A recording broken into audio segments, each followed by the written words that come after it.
Program layanan perlindungan telah dikembangkan di berbagai negara sejak tahun 1970, salah satunya di negara Indonesia, dengan terbentuknya Lembaga Perlindungan Saksi dan Korban. Banyak sekali tantangan dan dinamika yang dihadapi oleh LPSK dalam melakukan program layanan perlindungan kepada saksi dan korban. Untuk itu, mari ikuti perbincangan saya dengan Sekretaris Jenderal LPSK, Bapak Nur Sidarta, dalam program Rumah Aman. Selamat sore, Pak Sekjen. Selamat sore. Apa kabar, Pak? Alhamdulillah. Sehat, Pak? Alhamdulillah, sehat-sehat. Alhamdulillah. Ini izin, Pak. Ini di podcast ini kan ada beberapa pembahasan yang memang sudah kita lakukan ya. Ini saat ini kan Pak Sekjen sebagai tamu di podcast kami di Rumah Aman, mungkin lebih membahas terkait dengan program layanan perlindungan di Indonesia. Lebih tepatnya bisa kita komparasi dengan praktek perlindungan baik di Indonesia maupun di beberapa negara lain. Nah, skema institusi pelaksana ini kan di beberapa negara memiliki penekanan yang berbeda. Misalnya kayak perlindungan saksi di Amerika, di Australia, maupun di negara kita sendiri. Pertanyaannya, Pak, bagaimanakah institusionalisasi perlindungan saksi dan layanan bagi korban di berbagai negara itu? Baik, terima kasih. Kita ngomong saksi, ngomong korban. Jawab. Ya, jadi ini mungkin ada filosofinya. Kalau di kita mungkin tidak ada masalah. Kita sering, karena kita banyak yang saksi korban, seperti itu. Nah, cuma yang menarik sebetulnya bahwa di luar negeri itu tidak semua itu mereka berada pada satu institusi. Jadi Witness Protection Agency, dan ada juga yang pelayanan bantuan terhadap korban. Berarti hanya di saksi saja ya, Pak? Iya, tapi yang semua sama, yang hampir semua seragam di seluruh hampir di banyak negara, di Eropa, di Amerika, di Australia, itu adalah terkait dengan masalah perlindungan saksi untuk kasus-kasus tindak pidana. Nah, LPSK ini menjadi sesuatu yang fenomena sebetulnya kalau menurut saya. Karena ini combination kombinasi antara perlindungan saksi dan korban.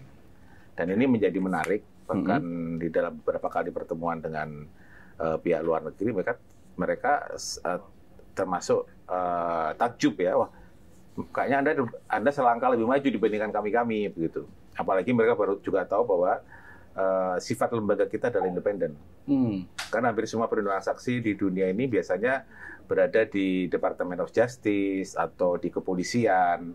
Di Eropa itu hampir semua berada di Europol. Berarti kalau di Indonesia itu lebih kayak di bawah kementerian gitu ya, Pak? Atau lembaga negara lain dan dia menjadi sub? Atau seperti apa, Pak?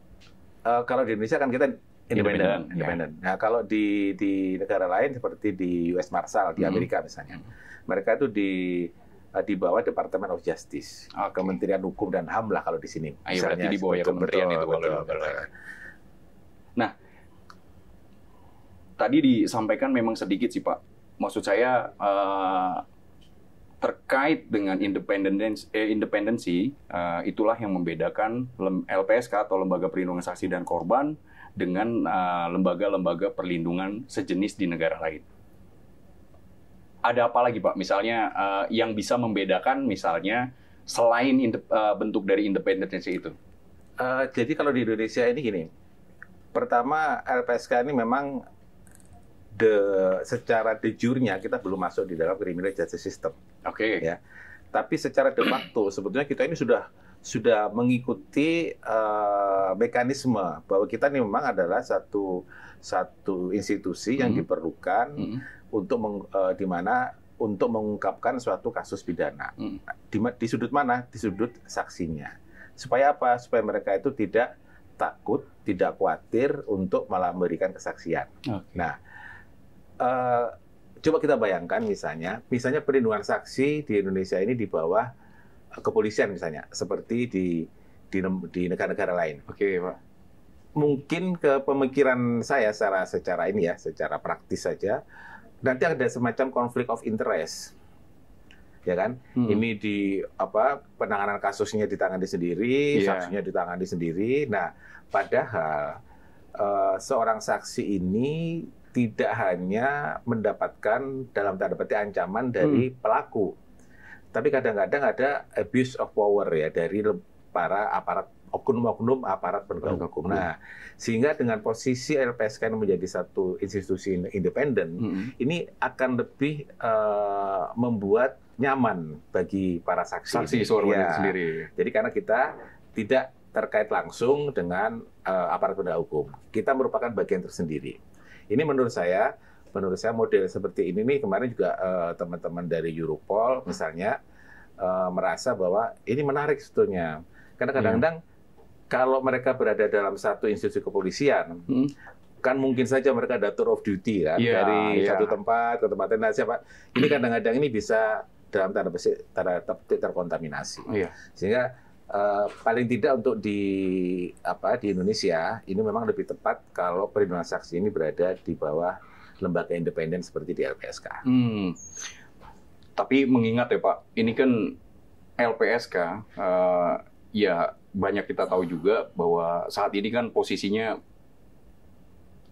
ada di Jakarta dan ada 2 kantor perwakilan di Jogja dan di Medan. Pasti itu kan banyak dijumpai lah kendala-kendala dalam memberikan layanan perlindungannya sendiri. Nah, bisa nggak disebutkan sedikit atau diceritakan tentang apa sih tantangan terberatnya atau tantangan yang paling sering ditemui oleh LPSK dalam memberikan layanan perlindungan kepada saksi dan korban ini? Ya, yang pertama jelas kita mengenai kualitas SDM, ya, kemudian kuantitas SDM juga. Kita mayoritas pegawai kita berada di Jakarta, tapi yurisdiksi kita dari Sabang sampai Merauke, dari Miangas sampai Pulau Rote. Ini menjadi tantangan tersendiri. Paling tidak kecepatan di dalam melakukan pelayanan ini menjadi terhambat.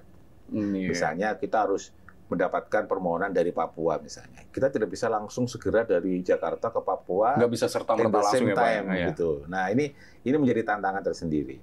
Nah namun di lain pihak izin untuk mendapatkan atau mendirikan perwakilan ini memang tidak mudah. Ada beberapa persyaratan. Yang pertama selain SDM yang tadi saya sebutkan itu adalah terkait dengan masalah aset. Nah aset ini kita saat ini selain di Jogja dan di Medan, kita itu sebenarnya ada aset juga sebetulnya. Itu di NTT kita sudah diberi oleh Pak Gubernur sekantor di sana. Kemudian di Bangka Belitung juga di sana ada aset yang diberi yang sedang dalam proses ini. Ada juga di Semarang. Ya, paling tidak 3 tempat itu kita sudah punya aset. Tapi masalahnya juga kita ini siap tidak untuk menyiapkan SDM-nya. Sekarang kita bayangkan aja misalnya Mas Rizky dipindahkan ke Babel misalnya. Nanti yang di sini pekerjaannya yang menangani siapa? Nah, hal seperti ini memang menjadi diskursus yang penting ya bagi kita semua. Bagaimana menyiapkan bahwa bukan hanya kantor ternyata, tapi kesiapan SDM kita dari segi jumlah dan kuantitas dan kualitas menjadi penting. Ya memang, ya itu salah satu tantangannya sih Pak. Ya sama-sama kita tahu Indonesia ini begitu sangat luas ya Pak. Betul. Sementara LPSK baru 1 dan menurut kabar yang saya terima sendiri kan memang nggak terlalu banyak juga SDM ya. Kalau misalnya memang nanti dipecah mungkin itu yang jadi salah satu tantangannya. Terkait dengan tantangan itu sendiri Pak, ini kan dari segi sumber daya manusia itu satu tantangan tersendiri untuk LPSK. Nah, mengingat dengan minimnya SDM yang ada di LPSK sendiri, bagaimana program LPSK itu dirancang, Pak, dalam melakukan pelayanan dengan kapasitas SDM yang ya masih sedikit tadi kata Pak Nur. Ya. Yang pertama begini, ini masalah aksesibilitas ya. Bagaimana mereka bisa menjangkau layanan LPSK. Sebetulnya LPSK sudah berusaha, paling tidak sepanjang saya bergabung di LPSK sejak tahun 2017, cara menghubungi LPSK itu sudah lebih bervariasi. Kalau dulu orang harus datang ke sini, mengirimkan surat, mengirimkan email, misalnya sekarang kita sudah bisa memakai WA. Ada WA-nya, Pak? Ada WhatsApp-nya. Ada aplikasi permohonan. Bisa diunduh di App Store atau App Store atau di Play Store. Oh, yang di Play App Store ya? belum bisa ya. Baru di Play Store ya, Pak. Hanya sementara masih di Play Store. Nah, paling tidak orang berkomunikasi dengan LPSK itu sekarang sudah jauh lebih mudah. Nah, permasalahannya kan bagaimana kita menjangkau ke sana. Ya. Tapi kalau kita mau melihat kenyataan selama ini ya,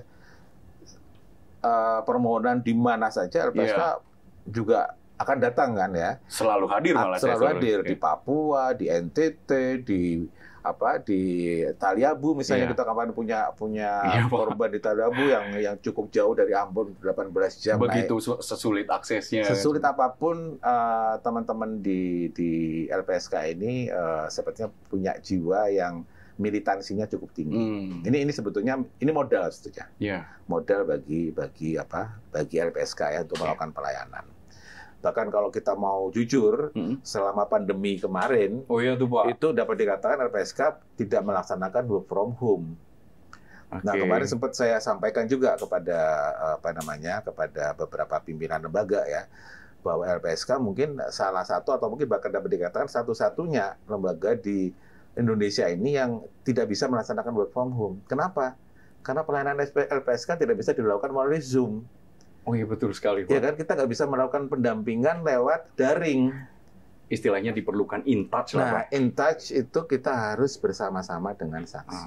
Nah ini peran seperti ini yang tidak tergantikan pada saat ini. Kalau kita pakai Zoom, mungkin saya minta ke pelayanan kita pakai Zoom aja, saya akan bicara sama para pimpinan misalnya kan. Tapi kan nggak mungkin. Nggak mungkin, Pak. Nah, ini yang memang menjadi modal kita sudah punya. Tapi nanti saya juga akan ceritakan juga ada semacam kegiatan prioritas nasional yang dipunyai oleh LPSK. Nah, itu mungkin bisa menjawab masalah yang tadi disampaikan oleh Mas Rizky. Siap, Pak. Nah, sejauh yang saya tahu juga, Pak Sekjen atau Pak Nur, ini kan Undang-Undang LPSK itu awalnya itu dibentuk dengan Undang-Undang Nomor 13 Tahun 2006. Lalu akhirnya direvisi menjadi Undang-Undang Nomor 31 Tahun 2014. Ya. Nah, hal apa yang misalnya paling mendasari hingga perlunya ada revisi di undang-undang tersebut? Ya. Yang pertama memang kita bisa melihat dari secara historis tahun 2006 ya, pembentukan undang-undang itu kan memang euforia dari dari masa-masa kita peralihan dari kepemimpinan Presiden Soeharto waktu itu yang kita sebut reformasi. Itu memang message dari atau pembentukan dari LPSK itu memang ada awalnya hanya untuk 2 tindak pidana yang benar-benar diprioritaskan. Pertama adalah korupsi. Kita tahu korupsi pada waktu itu merupakan salah satu yang diperangi ya KKN kan, korupsi, kolusi dan nepotisme. Itu masif kan, itu memang pada waktu itu ya. Walaupun sekarang sebetulnya juga tidak bisa dikatakan tidak masif. Tidak bisa dibungkiri sih, Pak. Kan, itu. Dan yang kedua itu pelanggaran yang berat. Kenapa pelanggaran yang berat? Ini merupakan PR. Ya, PR kita dari satu negara sebagai nation untuk menyelesaikan kasus-kasus pelanggaran yang berat. Tapi dengan berjalannya waktu dari tahun 2016 paling nggak sampai tahun 2013 persiapan kita untuk perubahan undang-undang itu, ternyata tindak pidana yang lain itu juga menjadi tindak pidana yang memang saksinya perlu dilindungi. Ya, tidak hanya korupsi dan pelanggaran yang berat. Kita tahu misalnya trafficking in person atau tindak pidana perdagangan orang. Kemudian terorisme. Kita juga punya utang. Masa lalu juga, dan walaupun LPSK sebagian besar sudah kita selesaikan ya, alhamdulillah itu saya pikir itu satu credit point buat LPSK di situ.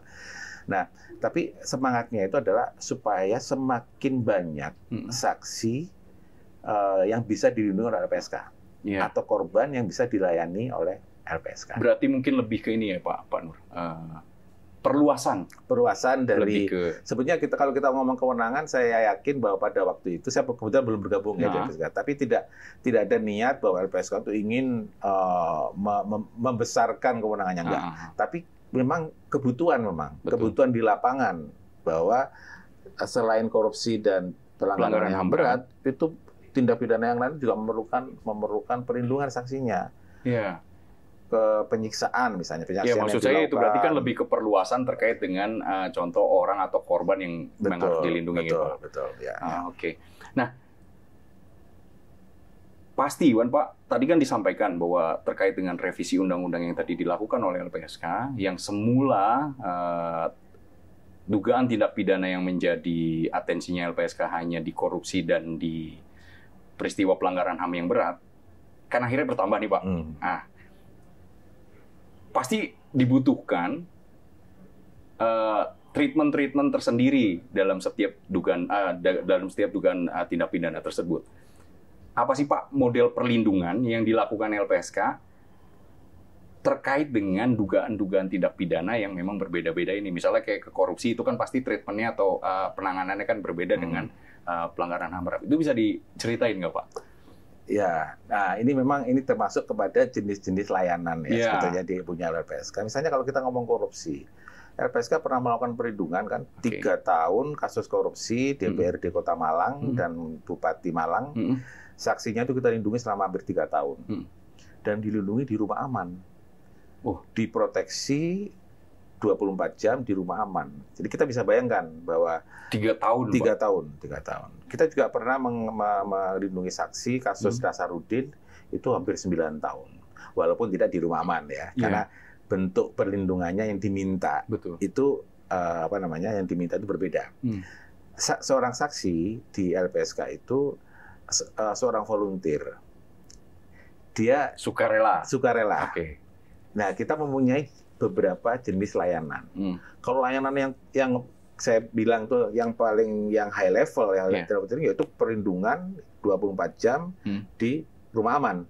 Seperti namanya acara ini kan, rumah aman gitu kan. Kan? Jadi di situ itu menurut saya itu yang level untuk perlindungan saksi yang tertinggi. Mungkin dalam istilah kerennya safe house gitu. Safe house lah ya kita ngomong safe house itu. Nah, kemudian tapi ada juga kalau misalnya dia tidak mau dimasukkan di rumah aman karena kita tahu bahwa seorang saksi itu kalau dia kan bukan terpidana. Tapi pada waktu dia masuk rumah aman otomatis kemerdekaannya juga terganggu. Betul? Betul, Pak. Dia tidak bisa kemana-mana, tidak bisa ngontak siapa-siapa. Itu mungkin itu salah satu persyaratan atau mungkin menarik ya, Pak, tadi yang disampaikan sama Pak Nur terkait dengan mekanisme atau teknis dari perlindungan itu sendiri di dalam rumah aman. Tadi sempat juga tadi Pak Nur sampaikan bahwa ada pengamanan, pengawalan. Itu gimana, Pak? Misalnya gini, kalau seseorang yang menjadi saksi ataupun korban, dia tidak punya keinginan untuk ditempatkan di rumah aman, apakah dia bisa mendapatkan pengamanan seperti yang di rumah aman, tapi dan tidak mengurangi aktivitasnya? Ya, jadi kalau saya tadi sampaikan bahwa perlindungan LPSK itu sifatnya itu adalah sukarela. Jadi dia pertama dia bisa memilih yang seperti apa, tapi dengan catatan kita juga harus juga memberikan penjelasan. Kita kan ada proses investigasi, ada proses assessment. Kita melihat tingkat bahaya misalnya. Kita kan mempunyai ilmu itulah di LPSK. Nah, kalau kita melihat bahwa ternyata dia nggak mau dikawal misalnya, atau dia nggak mau dimasuk ke rumah aman. Padahal kita tahu bahwa kalau dia nggak masuk ke rumah aman, resikonya itu besar. Keselamatannya. Pertama bagi si saksinya, tapi juga bagi aparat kita juga. Teman-teman di LPSK kan mereka juga punya risiko. Jangan dipikir kita nggak punya risiko. Iya, Pak. Ya kan? Iya, siap. Pertama, walaupun perlindungan kita ini, perlindungan LPSK itu perlindungan tertutup ya. Tertutup itu apa artinya? Bahwa ini tidak dilakukan oleh aparat berseragam. Ya. Jadi sehingga kita modelnya itu kan model penyamaran lah gitu kan. Tetapi walaupun katakanlah teman-teman LPSK yang melakukan pengawalan ini tadi, dia juga diganggu, ya kita kalau yang ganggu banyak ya berat juga kan untuk melakukan antisipasi, walaupun kita semua dipersenjatai di situ ya. Nah, sekali lagi karena tadi itu karena volunteer, karena sukarela, dia bisa memilih. Di rumah aman 24 jam dijaga. Bisa lah ketemu dengan keluarganya, tapi harus melewati izin ke LPSK misalnya. Atau dijaga di rumahnya dia. Di rumahnya? Di rumah bisa juga. Di rumah bisa juga. Atau dia nggak mau lah, saya cuma pengen pada waktu saya diperiksa di proses penyelidikan, penyidikan, persidangan, sama dikawal. Itu banyak yang seperti itu. Itu lebih jatuh ke pilihannya, Pak ya? Betul. Jadi dia merasa perlu didampingi LPSK kalau pada waktu dia di dalam proses penyelidikan, penyidikan, dan persidangan misalnya. Dalam proses hukum lah. Dalam proses hukum. Okay. Nah, ini memang tergantung ya dari si personnya, dari saksinya itu. Karena jenis-jenis saksi ini kan macam-macam. Iya, Pak. Ada yang memang 100% saksi. Tapi ada juga yang saksi korban.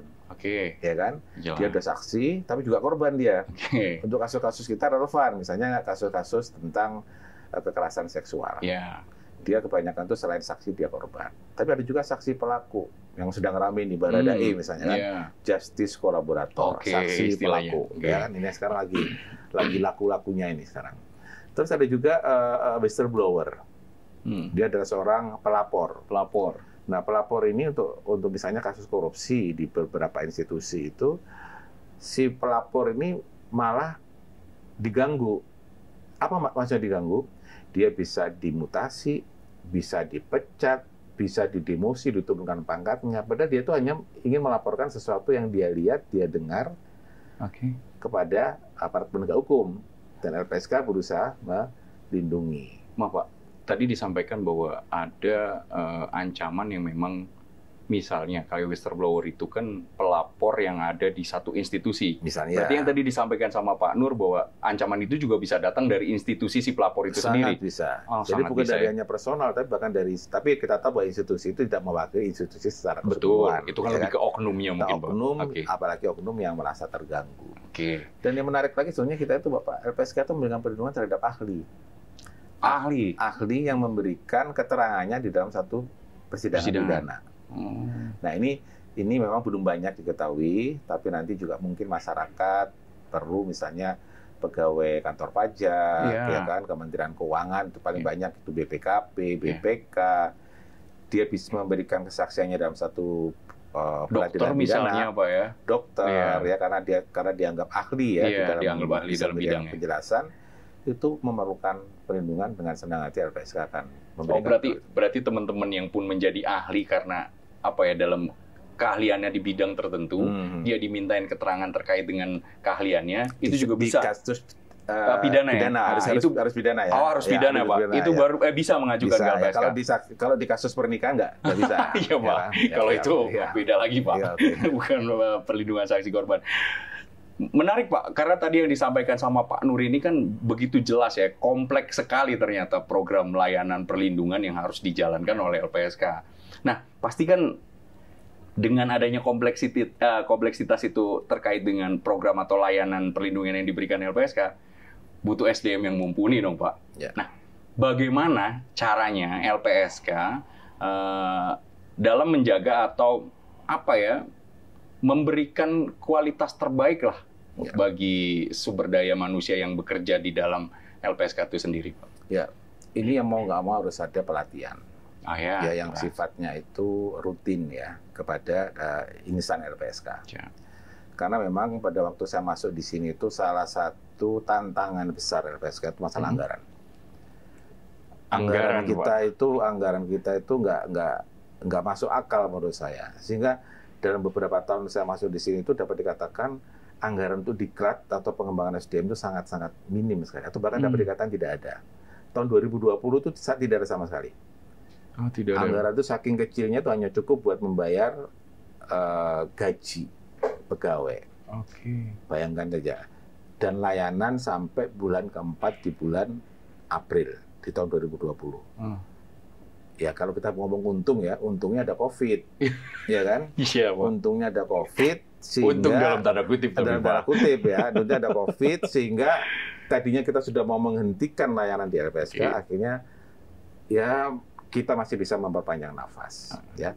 Tapi kan tahun 2020, tapi alhamdulillah kita dapat anggaran belanja tambahan ya, yang itu memang sangat membantu LPSK di dalam memperpanjang nafas LPSK dalam melakukan pelayanan dan perlindungan. Terkait dengan anggaran, beberapa kali saya melakukan perbincangan dengan teman-teman di LPSK juga, memang anggaran itu yang menjadi kendala tersendiri ya Pak Nur. Nah, kalau misalnya memang pun dari segi anggaran ternyata itu pun mungkin dalam artian yang lebih luasnya lagi belum dapat lah ya Pak untuk bisa ini. Terus bagaimana sih caranya LPSK itu melakukan penguatan kelembagaannya Pak? Bagaimana layanan itu bisa tetap jalan, lembaganya tetap bisa memberikan pelayanan. Ya. Jadi pertama ada satu hal sejak tahun 2017 yang selalu kita lakukan paling tidak sampai dengan tahun 2022 ini. Bahwa kita selalu dapat ABT. Apa itu Pak? Anggaran biaya tambahan. Ini memang tidak semua lembaga bisa mendapatkan fasilitas ini.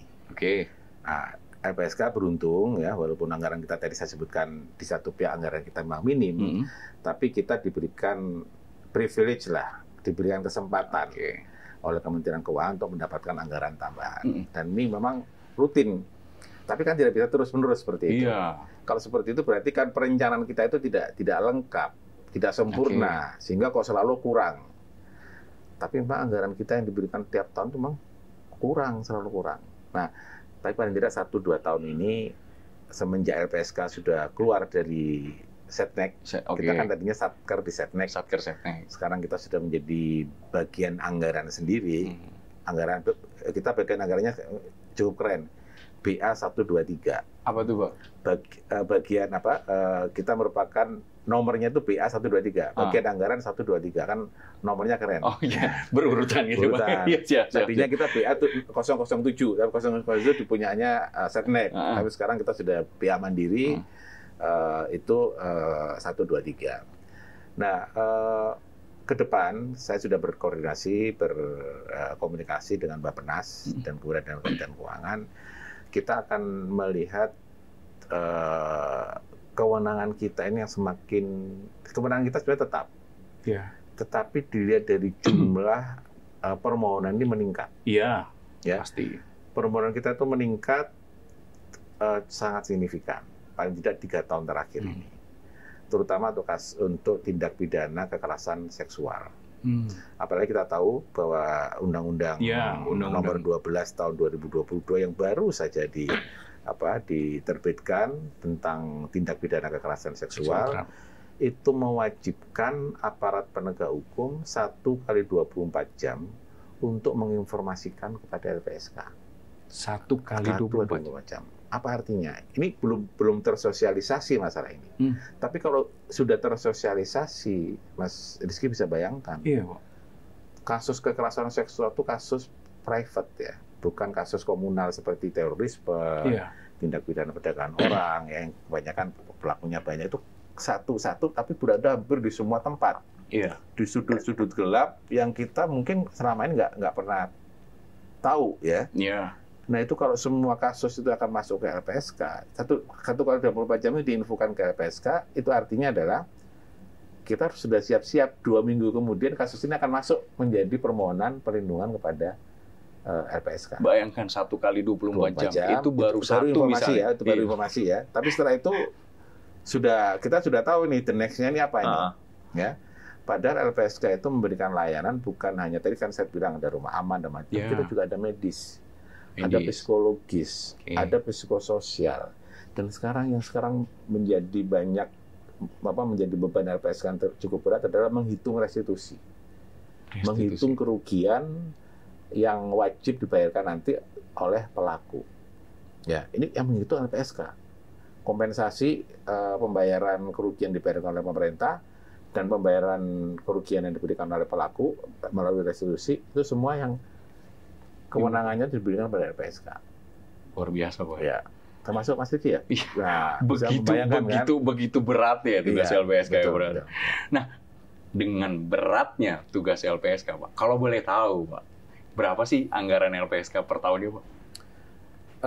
Anggaran kita di tahun ini sekitar 238 miliar. Tetapi ada 47 miliar itu adalah untuk pembangunan pusat P4. Apa Di? itu pusat pembangunan? Apa Di itu, Pak? Cibitung. Oke. Itu pembangunan pusat perlindungan, pemulihan, dan pelatihan.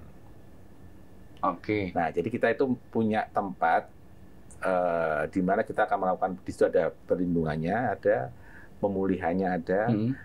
pelatihannya ada. Hmm. Saya ingin menyoroti masalah untuk pemulihan. Tadi kita sempat nyinggung masalah kekerasan seksual kan. Siapa? Nah, One stop service berarti sih. betul, Oke. Mas Sawi. Jadi ada satu fenomena yang membuat kita miris ya. Kami tadi LPSK itu miris bahwa banyak kasus-kasus kekerasan seksual, terutama dalam tanda petik itu sodomi. Oke. Hampir semua pelakunya adalah mantan korban. Ya, memang rata-rata seperti Nah, itu. rata-rata itu seperti itu. Nah, itu kenapa? Karena mereka tidak mendapatkan penyembuhan psikologi secara total, Oke. secara sempurna. Kita bayangkan aja, kita mungkin ingat beberapa tahun yang lalu ada kasus di Bogor, Hmm. yang korbannya oleh oknum guru ngaji, Ya. ya kan? Ya. Korbannya di atas 100 kalau nggak salah Ya. itu. Ya. Nah, yang mau untuk dilindungi LPSK karena mereka semua usia anak, itu hanya 6 orang. Dari sekian Dari ratus. sekian ratus itu. Hanya 6 orang. Karena apa? Karena kalau mereka anak-anak yang mengajukan permohonan itu harus paling nggak wali atau orang tuanya. Ya. Nah, orang tuanya biasanya mereka, wah, ini aib bagi kami. Tabu lah ya, Pak. Ini tabu bagi kami. Oh ya, anaknya udah sembuh kok, anaknya udah ketawa-ketawa kok, katanya gitu. Itu mungkin nanti fungsi itu, Pak. Nah, nanti di fungsi ini, yang saya bilang tadi pembangunan itu, mudah-mudahan lah bisa menjawab atau memberikan solusi terhadap kemungkinan-kemungkinan para korban ini untuk menjadi pelaku di kemudian hari. Amin, Pak. Semoga, Pak. Dan semoga cepat realisasi. Ini kan terkait dengan pembangunan. Minum, saya. Silakan, Pak Nur. Ada masih sisa apa ya, Pak? Jadi maksud saya tadi disampaikan terkait dengan pembangunan fasilitas P4 di Cibitung. Ada nggak sih, Pak, selain pembangunan yang tadi disampaikan sama Pak Nur, dan kita tarik ke belakang, tadi disampaikan juga sama Pak Nur bahwa ada program nasional Ya, ya. yang memang sekarang menjadi PR ya, Pak, atau pekerjaan rumahnya LPSK yang sedang dikembangkan. Itu program apa, Pak, kalau boleh tahu? Jadi kita itu namanya sebenarnya bukan program, kegiatan prioritas nasional. Oke. Ya, kalau program dia program nasional. Oh, ya. oke. Nah, kemudian turunannya lah, jadi turunan kegiatan prioritas nasional. Ini adalah kegiatan prioritas nasional perlindungan berbasis komunitas. Oke. Yang di LPSK kita sebut namanya sahabat, saksi, dan korban. Sahabat, Saksi dan saksi korban. dan korban. Nah, tadi kita tahu, di awal tadi kita sudah diskusi bahwa LPSK itu hanya ada di Jakarta, Oke. di Jogja, dan Medan. Di Medan, betul, Pak. Padahal jurisdiksi LPSK itu dari Sabang sampai Merauke, dari Miangas sampai Pulau Rote. Nah, Satu Indonesia, Pak. satu Indonesia.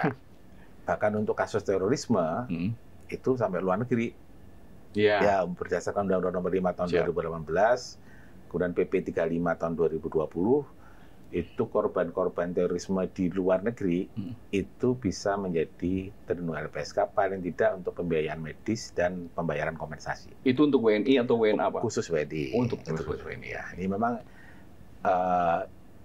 undang-undang ini undang-undang yang cukup progresif sih ya sebetulnya ya. Nah, sahabat saksi korban ini apa konsepnya? Konsepnya adalah bahwa LPSK tidak bisa bekerja sendiri. Ya. LPSK tidak bisa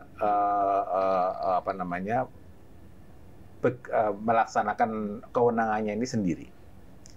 Kita ingin mempunyai teman, ingin punya sahabat di seluruh Indonesia, Ya. di mana mereka itu merupakan perpanjangan tangan informal dari LPSK.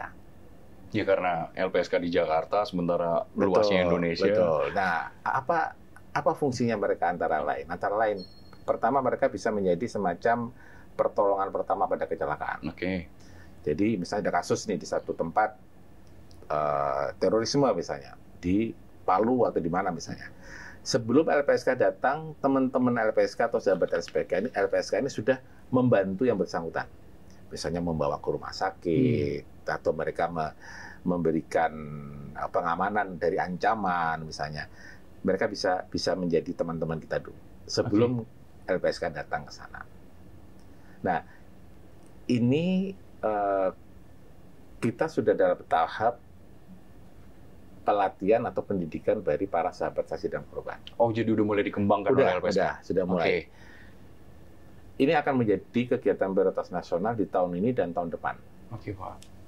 Mudah-mudahan tahun 2024 juga ya, mudah-mudahan. Okay, amin. Nah, tapi LPSK bukan hanya diberikan kegiatan prioritas nasional itu saja. Sebenarnya tahun ini ada dua. Yang satu itu adalah untuk perlindungan berbasis komunitas, sahabat saksi korban. Satu lagi itu ada kegiatan prioritas nasional yang dititipkan di LPSK adalah terkait kekerasan seksual. Okay. Jadi kita diminta untuk menyiapkan peraturan-peraturan yang untuk mendukung penanganan pelayanan terhadap kasus-kasus atau korban kekerasan seksual. Jadi dua di tahun ini. Di tahun depan, yang dua ini masih ditambah satu lagi, satu nasional lagi. Untuk apa? Untuk psikososial. Oke. Nah, jadi di tahun 2023 ada psikososial di situ. Nah, ini satu hal yang mungkin belum banyak terpikirkan oleh masyarakat. Iya, Pak. LPSK ini diberikan mandat psikososial untuk para korban. Yaitu layanan yang tidak bisa dilakukan oleh LPSK sendiri. Jadi dalam undang-undang disebutkan harus dikerjasamakan dengan pihak ketiga. Oh, berarti bukan hanya di LPSK, tapi LPSK juga berhak juga atau punya kewenangan juga untuk melakukan kerjasama. Iya, memang bukan berhak. Kita wajib. Oh, wajib, Pak. Tidak bisa psikososial kita kerjakan sendiri. Jadi kita harus bekerjasama, tapi kerjasama itu kan macam-macam ya. Kerjasama misalnya uangnya dari mereka, kita yang menyerahkan kepada mereka bisa juga. Tapi ada juga misalnya uangnya dari LPSK, biayanya mereka yang memberikan pelatihan. Nah, jadi itu kombinasinya bervariasi sekali. Tapi yang jelas harus tidak bisa sendiri. Berarti simbiosis mutualisme itu, Pak. Simbiosis dengan beberapa pihak. Itu bisa dari institusi negara atau pemerintah, bisa dari lembaga filantropi, atau dari LSM, NGO, atau dari LBH, atau dari organisasi-organisasi advokat misalnya. Nah, itu dari segala unsur bisa kita tarik menjadi sahabat saksi dan korban, membantu psikososial, tapi juga bisa untuk penanganan persiapan peraturan perundang-undangan terkait kekerasan seksual. Oke, Pak. Sahabat saksi korban, Pak. Ini mungkin hal baru juga di LPSK. Nah, yang ingin saya tanya, Pak, ini kan juga bisa jadi pertanyaan dari masyarakat umum pada di sekitar kita juga, bahwa ada ternyata selain LPSK ada kegiatan yang dilakukan yaitu sahabat saksi korban. Bagaimana, Pak, cara misal berbasis komunitas, nah masyarakat umum ini ingin bergabung menjadi sahabat saksi korban. Ada nggak syarat atau prasyarat khususnya, Pak? Jadi kalau syarat itu memang dapat dikatakan tidak ada ya, karena syarat-syarat khusus tidak ada. Karena pertama itu adalah goodwill, niat. Oke. Ya. Niat dari yang bersangkutan, karena sahabat saksi korban itu dari semua level pendidikan, dari semua jenis pekerjaan. Ada yang pegawai kantor, ada yang supir truk, ada juga yang pembantu rumah tangga. Berarti itu terbuka untuk umum. Terbuka, ada yang driver Grab atau online seperti itu. Nah, jadi semua bisa, ibu-ibu rumah tangga. Jadi sangat bervariasi. Kita tidak membatasi apakah mereka itu harus punya kriteria tertentu nggak. Yang penting mereka punya niat membantu, dan yang penting apa? Peduli. Ya. Peduli pada lingkungan sekitarnya. Dari good willing tadi itu, Pak, niat baiknya. Ya, dari atau itikat baiknya dari mereka. Oke, Pak. Mudah-mudahan nih, Pak, saya sih sebetulnya punya harapan besar juga kepada LPSK terkait dengan kinerja-kinerjanya dan program layanan perlindungan yang diberikan. Dan semoga di tahun ini maupun tahun-tahun berikutnya, apa yang tadi disampaikan oleh Pak Nur terkait dengan sahabat saksi korban juga berjalan sukses, Pak. Amin. Terima kasih banyak. Terima kasih. Mungkin cukup, Pak, untuk bincang-bincang kali ini. Terima kasih atas waktunya. Semoga Bapak sehat-sehat selalu dan LPSK semakin sukses dan jaya, Pak. Terima kasih, Mas. Sukses. Terima kasih.